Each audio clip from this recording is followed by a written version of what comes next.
It's up to you. It's working great.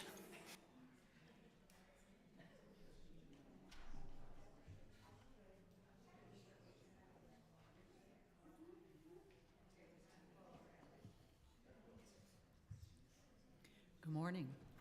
Welcome to Unity of Tallahassee. Let's generate up some more energy, coalescing all the love you feel for one another. I love hearing everybody chatting and so excited. And let's sing More Love, More Power.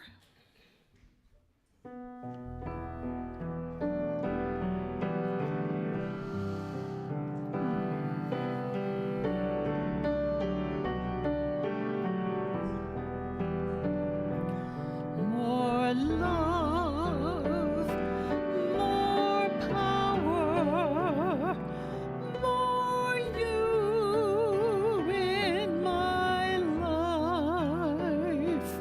More love,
Let's all take a nice deep breath together.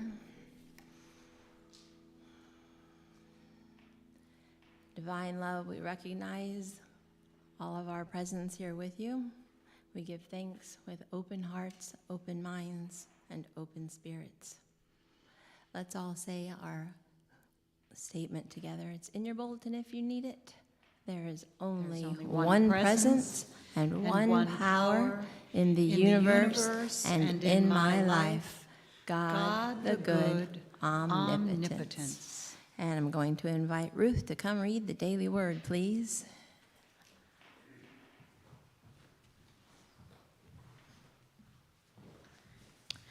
The word for today, is Palm Sunday. And the affirmation, on Palm Sunday, I honor the divine presence within.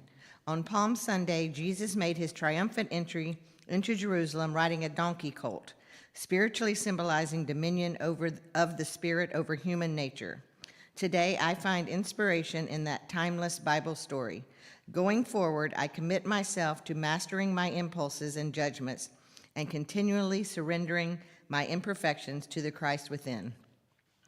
My commitment in regularly going to the upper chamber of my consciousness smooths the rough edges of my mind and opens my heart to perfect love and purity. By following Jesus' example, I proceed with courage and confidence along the path of fulfillment and transcendence. From John 12:46, I have come as light into the world so that everyone who believes in me should not remain in the darkness. And the affirmation again, then you can repeat it. On Palm Sunday, I honor the divine presence within. On Palm Sunday, I honor the divine presence within. So, good morning again, and let's sing a Palm Sunday song. Could you do that with me? In your hymnals at 294, we'll stand and welcome Jesus down the street of Jerusalem.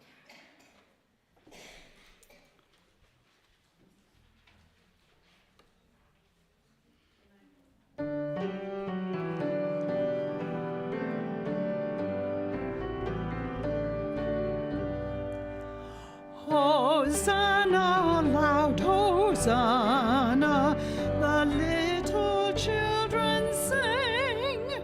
Through pillared court and temple, the lovely anthem rang.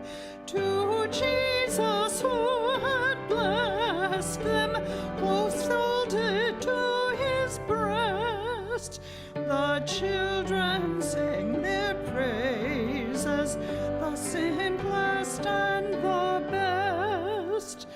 From Oliphant they followed, mid an excited crowd, the victor palm branches waving, the chanting clear and loud. The Lord of men and angels enthroned a lowly state, nor scorn that little children should on his bidding wait. Hosanna in the highest, that ancient song we sing, for Christ is our Redeemer, the Lord of heaven and King. Oh, may we ever praise him with heart and life and voice, and in his blessed presence eternally rejoice. Don't put your hymnals away. We like to sing, so we update that by singing together, I Behold the Christ in You, because it isn't just out there, it isn't just Jesus, it's in every one of us.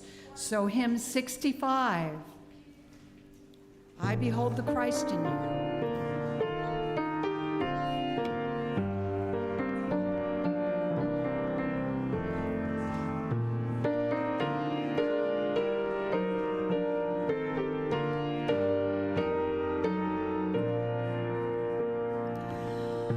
I behold the Christ in you.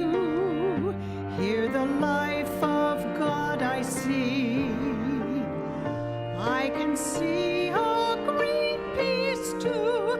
I can see this whole and free. I behold the Christ in you. I can see this as you walk. I see this in all you do. I can see this as you talk. I behold God's love expressed. I can see you filled with power. I can see you ever blessed. See Christ in you hour by hour. I behold the Christ in you. I can see that perfect one, led by God in all you do. I can see God's work is done. And now let's greet each other and behold the Christ in one another. If you're a shaker, get your hand out. You might get hugged.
We're going to bless the children now so they can go to class.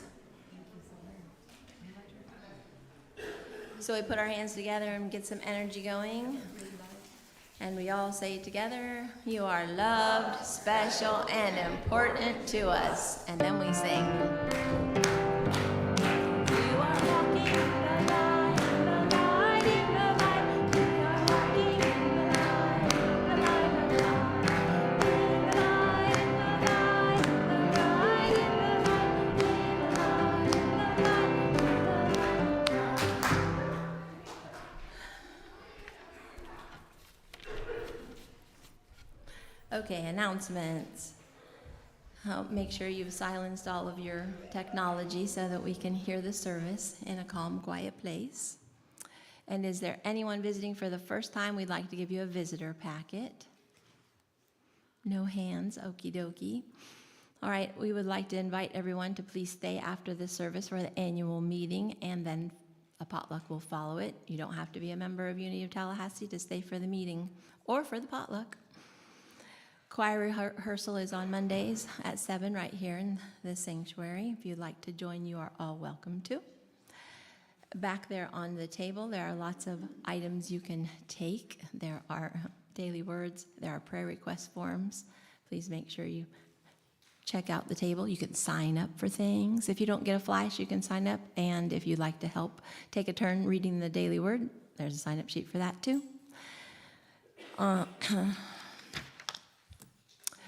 There are lots of opportunities to serve. If you look in the Sacred Service book, that's in the cafe. You can add your name to the list of whatever makes you feel led to help with.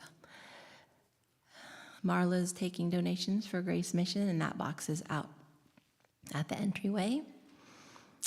And the lending library is in the hallway. Take as many books as you like and enjoy reading them. You can bring them back if you want to, or keep them if you want to.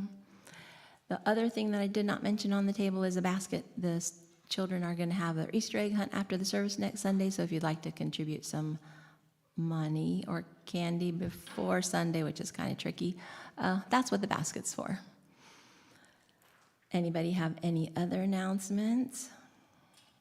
Okie dokie then. We're going to do the meditation song.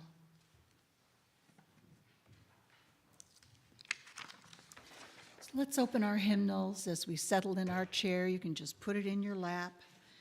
Hymn number 97, In the Stillness of the Silence, as we get ready for our wonderful meditation and the talk.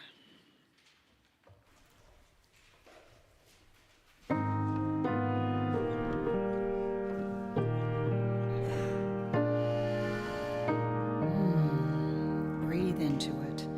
In the stillness of the silence, I am one with perfect life. I am healed, I live in freedom. Joy now fills me, thrills me, mind and heart. In the stillness of the silence, I am one with light and love. I am wise, my thoughts are loving. Peace now fills me, thrills me, mind and heart. In the stillness of the silence, I am one with God the good. I am trusting as I listen. Faith now fills me, thrills me, mind and heart.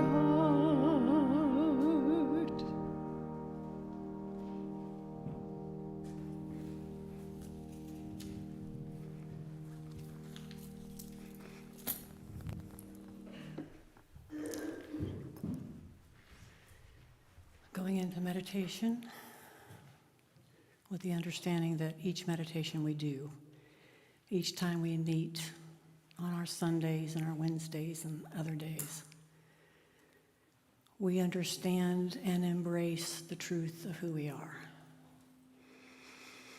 Close your eyes.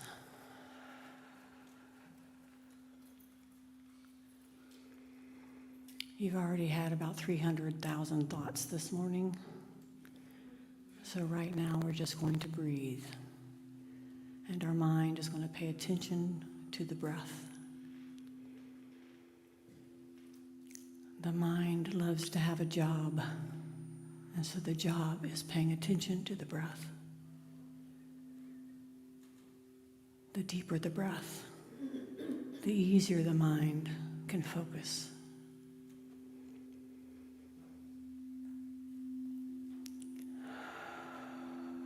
Just give into it. There's nothing to be figured out, defined, or measured. Just give into it.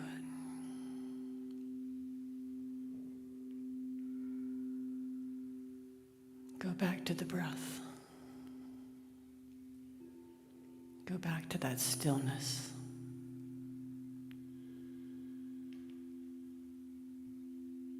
I am open and I am willing.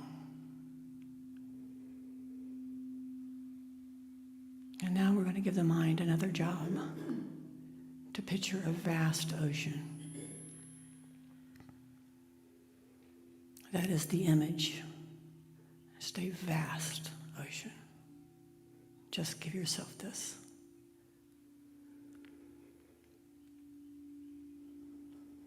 It is still, it is safe, it is quiet.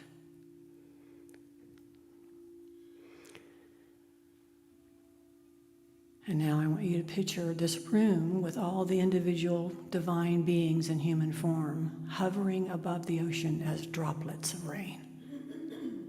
You are a droplet of rain hovering over the ocean.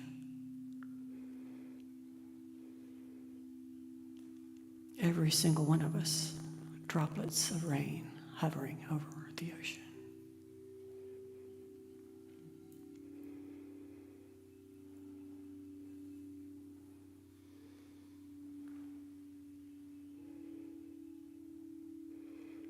Feel now the invitation from the ocean to enter its beingness. Drop in. And now you are the ocean.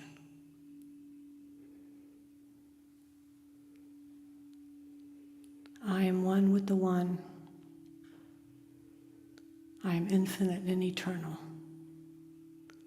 I am that I am. And so it is, and so it will be.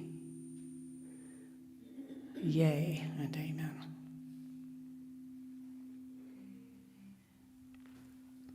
Thank you, Ryan.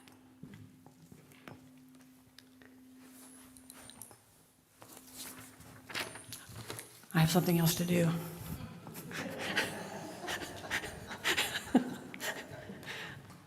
Thanks for inviting me back.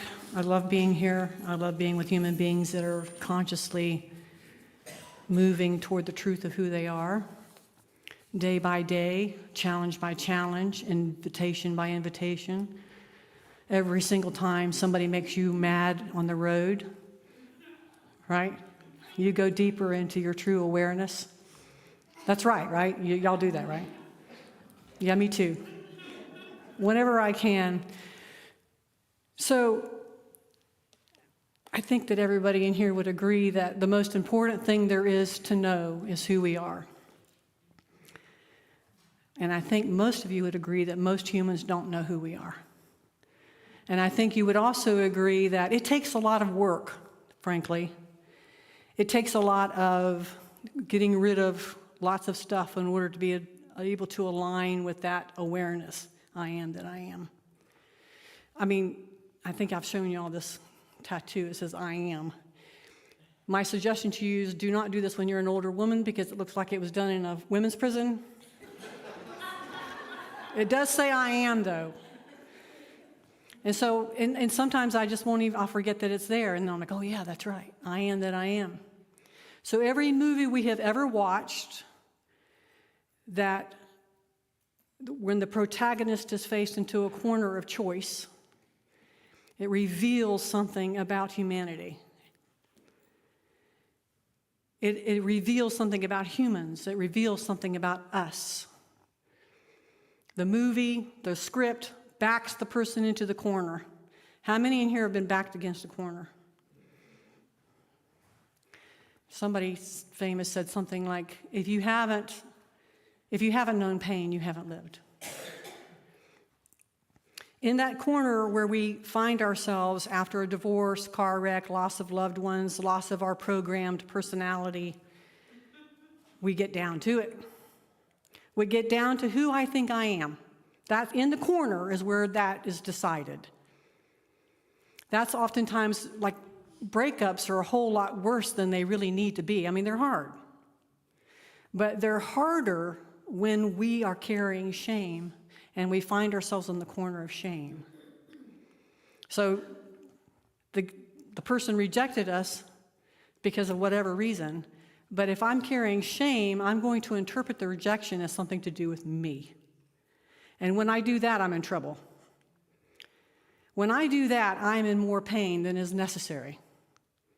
When I get back into the corner and I find shame, I am someone who carries shame, guilt. I'm suffering. With any challenge that we have as humans, and sure you would agree, we've got a couple challenges going on as human beings right now. If you've ever been stripped raw, you're in a state of bewilderment. You know what it feels like to completely be disoriented. Nothing is solid anymore. Nothing is solid anymore. All of our touchstones evaporated. And in that state of confusion is where our true nature has a possibility to come forward. Our true nature of spirit beings in human form.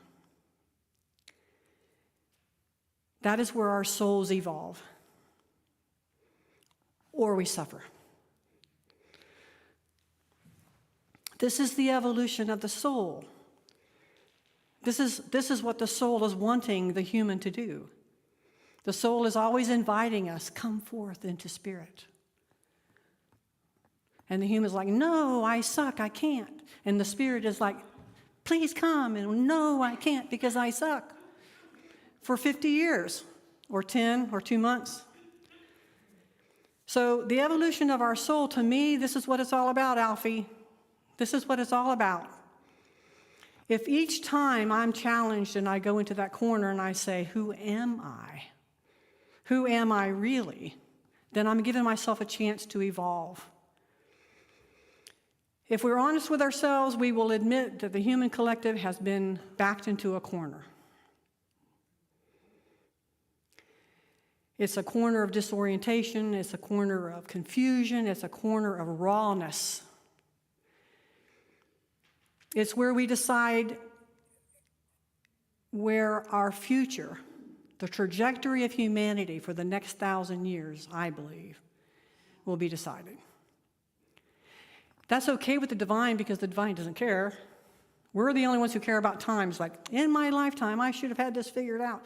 The divine is like, not so much. I've got plenty of time for you to wake up and to know the truth of who you are. We must determine the truth of who we are. We must know our identity. We have to know our identity.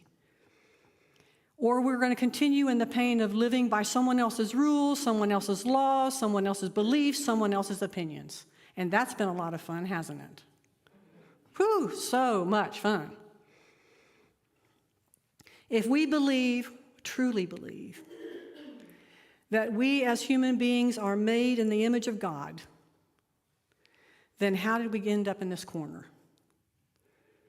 How did we end up in this mess? Either we don't believe it, truly believe it, which means know it, or our image of what it means to be human and our understanding of the divine must be reevaluated. That's the good news and the bad news, and there ain't no bad news. I suggest, and I think that those of you here who've stood in that corner, having known your belief system just completely dismantled, your identity of who you are completely fragmented into pieces that are unrecognizable, that you would agree that humans have an image problem. To paraphrase Beatrice of Nazareth, 13th century mystic, I love me some female mystics. Our soul's desire is to fall into God like rain into the ocean. And the rain, upon arrival, cannot tell you where it ends and the ocean begins. I've had moments of that. Very short moments. I call them hummingbird visits. They come in and they show you a truth and they fly away. And you're left with, oh, if I could just take that in and live by that. And when the person cuts me off in traffic, I'm nice.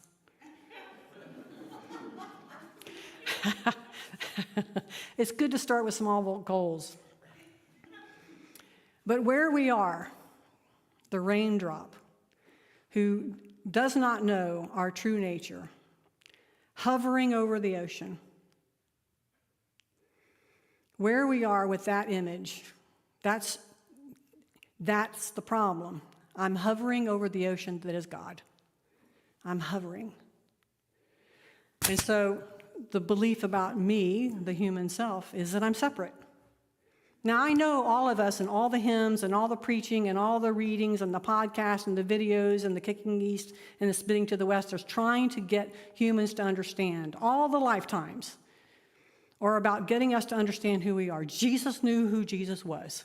That's why he became popular, because he knew who he was. We haven't had so many humans who knew who they were, but the ones who do are the ones that are giving an invitation to humans right now, and they live inside of you. So here I am, raindrop hovering over the ocean. I am separate from the divine hovering over the ocean, which is the divine. Daggone it. And I have in my mind that the ocean has expectations of me. I can't fully surrender to that ocean because that ocean has expectations of me. Now, those expectations are laying in the subconscious mind, but you can bet they're there. You can bet that those expectations of what we've made up the divine has for us are going to keep us separate. I'm not going to surrender to an ocean that has expectations of me. I'm not going to do that. And I'm not going to fall in love with somebody who has expectations of me. And I'm not going to be friends with somebody who has expectations of me, because I'm marked. Because if somebody has expectations of me, now I'm eggshell walking. And I'm living by their view of who I need to be. One of the things that I hear with my clients so often is, the deep down wound is, I disappointed my parents.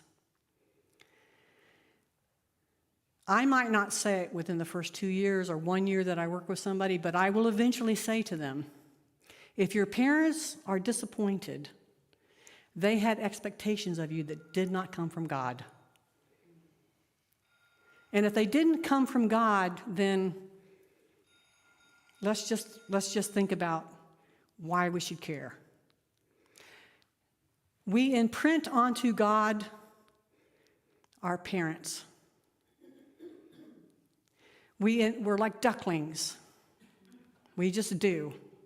We don't mean to, but we do because they're God's when we're little. And so we imprint onto God our parents. God, parents are the same in our subconscious mind until they're not. Until we do the hard work of dismantling that in the corner. Say, I'm giving that up. I want to know God directly, not through my parents' expectations, my parents' disappointments, who the world thinks I should be. Direct relationship. Unencumbered by people's opinions, attitudes, belief systems. When I am hovering over the ocean that is the divine, and I know that the divine doesn't have any expectations of me, I'm going to loosen up. I'm going to loosen up a little bit. And I'm going to say, well, maybe I can surrender into this oneness. Maybe I can. If I'm separate from the divine in my mind, I am separate from the divine in reality. If I am separate from the divine in my mind, I am alone, I am insufficient, I am powerless. Those are my I ams. Because otherwise, I'm just walking on this earth by human might, thinking that I'm giving myself breath. If I am separate from the divine in my mind, I'm really uncomfortable when I'm not hiding behind the veil of status, personality, my achievements, my victimhood, my false self, my egoic self, my beliefs. In the corner is when all of that gets taken away from us. And we're kind of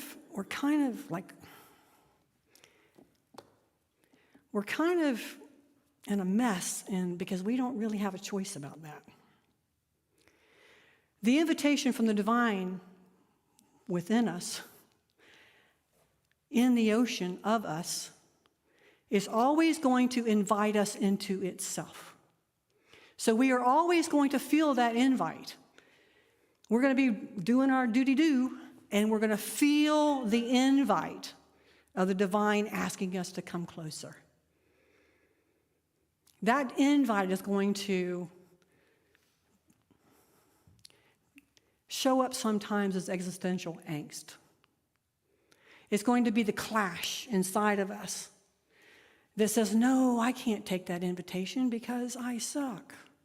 I can't take that invitation because you have expectations of me that I don't think I can fulfill because my parents said I disappointed them.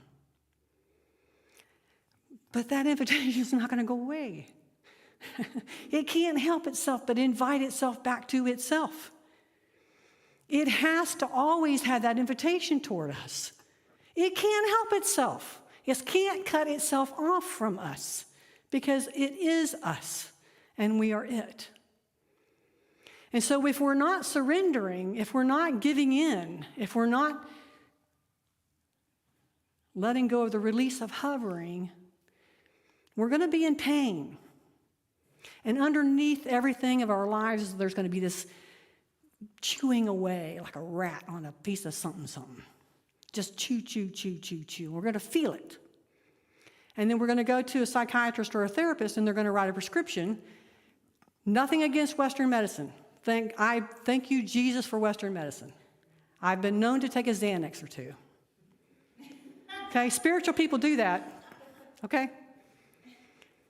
Thank goodness for that. And if I remain on it when I don't have to, then I've given up that invitation as a real possibility in this lifetime. And so, dear counselors, dear therapists, dear light workers, if you've been holding yourself back, stop it. The world needs you.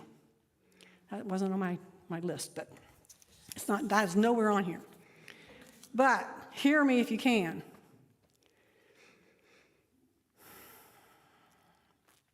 If I am separate from the divinity in my mind, I am afraid of death. I'm afraid, terrified of authentic connection. Real connection where I'm vulnerable. Real connection where I'm like, I don't know if I feel really great about myself today. And somebody says, you are, what was it? You are the Christ, daughter of the living God. Boom. Put you on the spot, but you pulled it off, didn't you? You got to. I'd better be better. I have my. Daughter of the living divine, I am. I am. Yep. Without apology. Without G, I am. I hope G was, I think I am. I am. When mom is still in her wounded self, and she is seeing me through the lens of her wounded self, and I'm carrying the subconscious belief that I suck because I disappointed her, in that corner, I'm going to make a different decision. My mother's not God. I am a child of the living divine. And when you hold that truth, I'm going to tell you something. I see this over and over. One person in the family wakes up. One person wakes up. And they don't try to evangelize the other people in the family. They don't do that because they know it's going to fall on deaf ears, water on a duck's back. I'm not going to hear it. But if I live as much as I can by that truth, they're going to want what I got. They're going to want it because the divine's inside of them, and they're drawn to me because I'm living with peace and power and wisdom and discernment. They want that because their lives are kind of a mess. And I was thinking this morning, I would rather live, this is kind of, it's ridiculous for me to invite and bring this up, but I'm going to do it anyway because here I am. I was thinking this morning that I'd much rather have my karma burned away by somebody else's living their karma than me staying in my karma having to burn it over and over and over and over. Did that sentence make any sense? Yeah. Okay. And we're going to have plenty of family members and plenty of people in our society and plenty of people who are going to act out their woundedness in this lifetime. And I'm going to use their pain, their suffering, to bump my game up and be strong and powerful and wise with discernment and let them come to me. Because they want what I've got. They'll come to you because they want what you got. And you don't have to be a counselor. You can be somebody who folds up parachutes. It doesn't matter.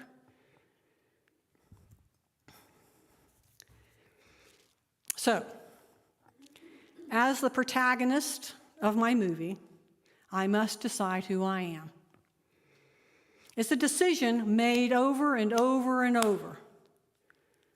And on some days, like I said, boom, there. Minutes. Sometimes I can stretch it into an hour. But I must know who I am. That is what every lifetime I've ever lived has been taking me toward. Every single one. In this lifetime, I'm getting closer to being able to choose. As the protagonist of my movie, I must decide who God is.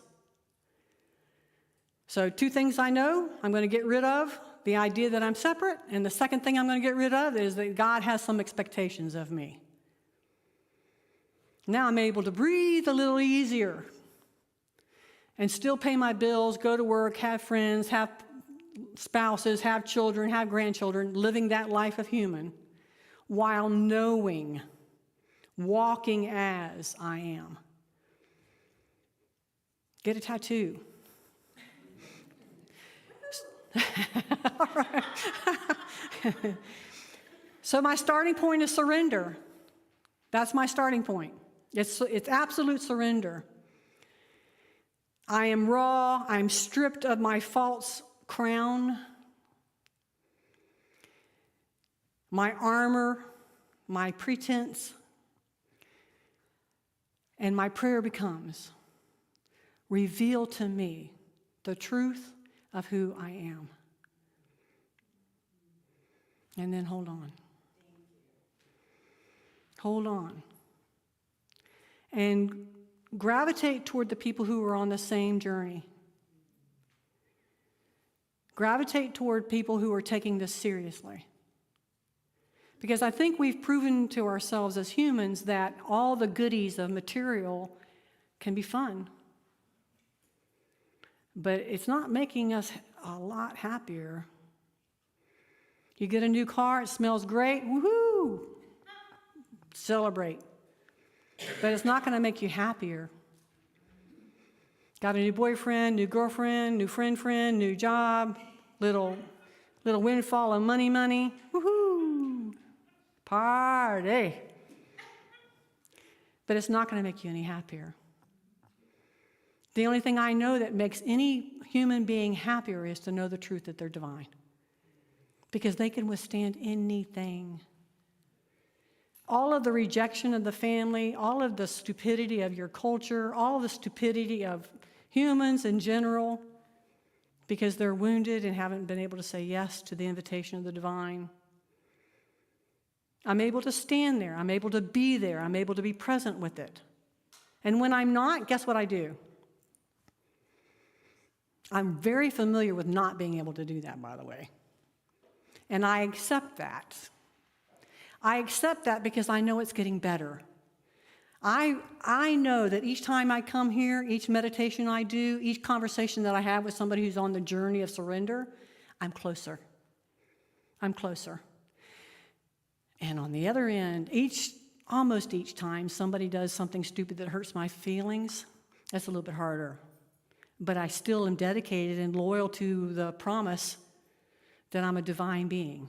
And so I will use the challenge of their woundedness, and I will use the new car. I'm using them both. I will use the meditation, and I will use the friend not showing up on time for lunch. I will use the hummingbird visits that remind me, dear one, you are me. And I'll use whatever challenges that comes up that day, because there will be a challenge that day. My starting point is surrender. I am willing to experience direct relationship with the divine, and I am willing to drop the idea once and for all that the divine has any expectations of me. One of the things that I do I have a spirit group that I do once a year, and one of the first 4 times that we meet is practice the idea that we are all innocent. Nobody believes that. Nobody. How can I be innocent? I'm a grown adult. Living with the belief in their subconscious mind that a child who has been hurt can lose their innocence. That's a big thing to give up just for a story that's not really true. To give up my innocence because somebody has said that as you grow up, you lose your innocence. That's a heck of a thing to give up without some scrutiny. I had to do some scrutiny because I kept hearing it. I kept hearing people say, in one way or the other, I am not innocent, I am guilty. I'm like, well, how long do you have to be that? Well, I'm trying to forgive myself. I'm like, great. When will you do that? What do you have to do to have that innocence? What if we don't lose our innocence, people? We lose our naivete. The child finds out that if they walk and the dog is there, they trip over the dog, they're going to hit the ground. That naivete is blown. The child didn't know that. The child didn't know that if she hit her elbow that it was going to hurt. Naivete. Naive does not mean innocence. You can't take my innocence away. It's not yours. Nobody can take my innocence away. Ergo, nobody can take your innocence away. Who has that much power? Who has that much power? It's one of the most devastating things I think humans are carrying in their backs and in their broken hearts and their constricted voice. There's something wrong with me. There ain't. When I know, when I'm able to live as the ocean, I move in this world with a surety. I might still have some bad days. Somebody in the regime does might kick me in the gut. Ooh. Or I see a victim, I'm like, oh, I'm going to have that, and I'm going to give it to myself. Because I do not expect myself to move in this human world without being affected by it. But I will decide how affected and for how long, because I know who I am on my good days. So I stop hiding. Most people don't even know they're hiding. They don't even know they're wearing a mask. I own my warrior self, my wise self, my mystical self, the mystery of me. It is no longer frightening. I'm finally able to see the events of the world of humans have meaning, and we are meant to return to the divine nature of who we are. We're meant to return to it. I will use the circumstances of humanity to get myself back to that, back to that, back to that, back to that, back to that, over and over and over again. And I'll be patient with myself for how long it's taking, a lifetime or 100. Doesn't matter. What am I going to do, fight against that?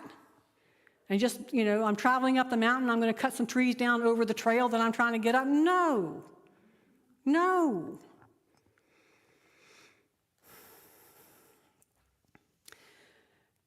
We are meant to live as divine beings without the story that was given to us by trauma, by our ancestors, by our family of origin, from our own misinterpretation of human events. It's a choice. I, for one, want to be living as a human being, a droplet that disappears into the ocean. Because now I've got everything I need, and I ain't afraid of nothing. Thank you. Thank you. Thank you.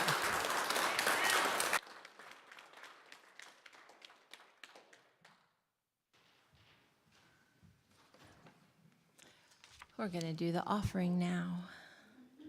So if you can take your tithes and offering in your hands, and you will find the blessing in your bulletin if you don't have it. In your mind, you can read it. Here we go.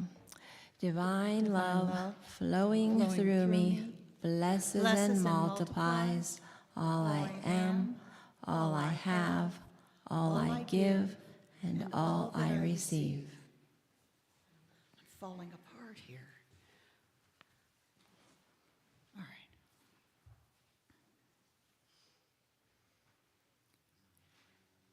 Wherever I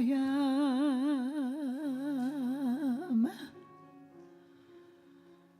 God is. Wherever I stand, God is standing strong. Where I breathe, God is breathing life in and out and through me, as me. Where I sing, God is. Where I dance, joy lifts my feet. Where I live, beauty's flowing free, in and out and through me, as me. Where I doubt, God is the faith in me.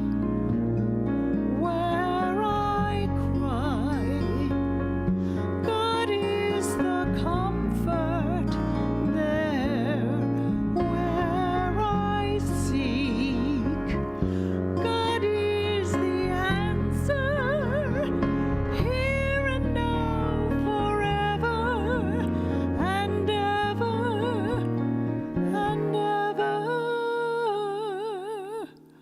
Where I speak, truth is. Where I work, love is my career. Where I play, God is playing boldly, in and out and through me, as me.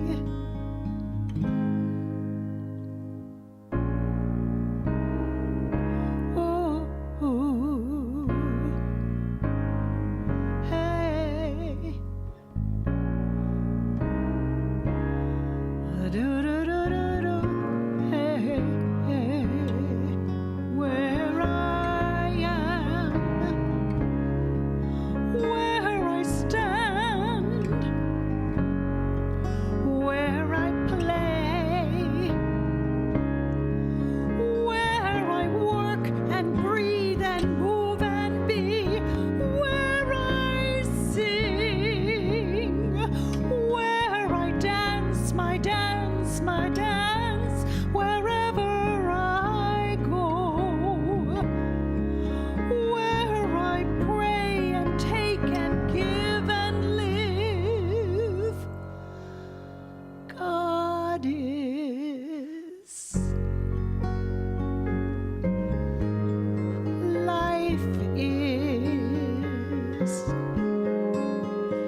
joy is.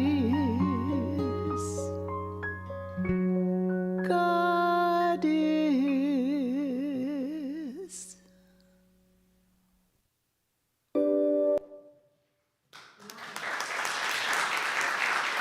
Thank you. Thank you for that wonderful talk. Nice setup.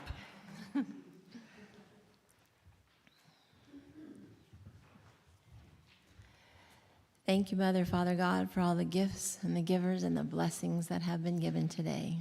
Amen. We're going to circle up and do our Power for Protection and the peace song. And then please make sure you stay for the meeting.